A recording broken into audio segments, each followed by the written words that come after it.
La Plagne va célébrer cette saison ses 60 ans. En effet, le 21 décembre 1961, La Plagne ouvrait sa première remontée mécanique, un téléski, sur le front de neige de Plagne-Centre, qui était la première des stations de La Plagne.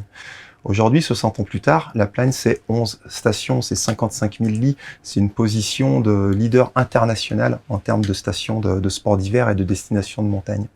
Si on en est là aujourd'hui, c'est grâce à ces pionniers, il y a 60 ans, ces fondateurs de La Plagne, qui ont œuvré à son développement, qui ont innové constamment au fur et à mesure des années, l'innovation, la construction de remontées mécaniques nouvelles, de stations, qui nous permettent aujourd'hui d'être là et aujourd'hui d'exploiter cet héritage en fait de nos pionniers qui ont construit la station depuis 60 ans.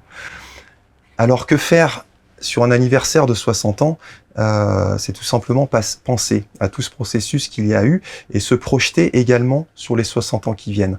Puisque cet héritage que l'on a obtenu du passé, on veut aujourd'hui pouvoir le proposer pour les générations à venir et pour les 60 ans qui viennent. Alors bien évidemment, on est conscient de tout ce qui s'est passé sur la station et ce qui nous anime aujourd'hui, c'est de se rassembler toutes les forces vives de la station, le SIGP, les communes, collectivités territoriales, l'office de tourisme, la société d'aménagement de la Plagne et tous les acteurs économiques de la destination autour d'une démarche globale de développement durable. Pourquoi ? Parce que sur ces 60 ans, on a vécu un certain nombre de marqueurs. Nous avons un glacier, le glacier de Belle-Côte à La Plagne, et ce glacier il a été équipé en remontée mécanique, il a ouvert pour l'hiver 1978, ce qui veut dire qu'à partir de 1979, on a pu faire du ski d'été. En juillet, août, on faisait du ski, et on a pu skier comme ça jusqu'aux années 2004. En 2004, le glacier ayant reculé fortement, la pratique du ski d'été n'était plus possible. Il a alors fallu s'adapter. Que faire l'été sur ce glacier? Et donc, une grotte de glace a été créée pour pouvoir visiter ce glacier de l'intérieur. Les années encore ont passé, et en 2018, cette grotte de glace n'a plus pu être exploitable. Et on peut toujours monter sur le glacier l'été, mais donc il n'y a plus de ski d'été, plus de grotte de glace. Et à l'avenir, dans les années qui viennent, également, nous avons un projet de démontage des remontées mécaniques existantes pour les repositionner sur le glacier, puisqu'un certain nombre de pylônes actuellement en place sont montés sur du permafrost, qui tend également à dégeler et à faire bouger les sols. Donc là aussi, cette évolution, en fait, entraîne un développement, en tout cas un repositionnement des lignes existantes.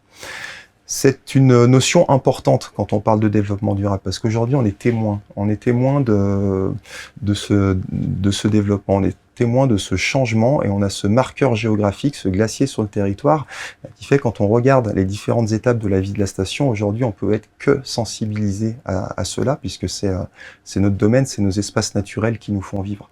Donc aujourd'hui le plus beau cadeau, le plus bel engagement que l'on puisse prendre, c'est vraiment de se positionner sur une démarche de développement durable, je l'ai dit à grande échelle, au niveau de tout le territoire.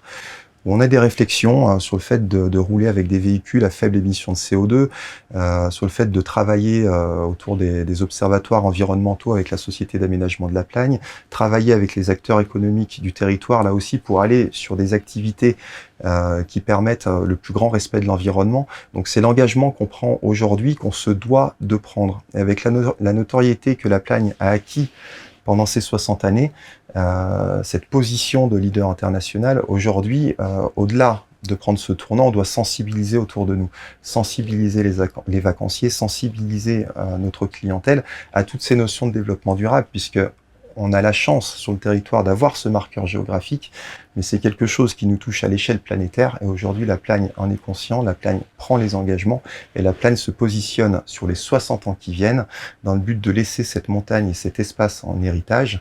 La Plagne se positionne justement sur ces démarches vertueuses de développement durable pour les générations à venir.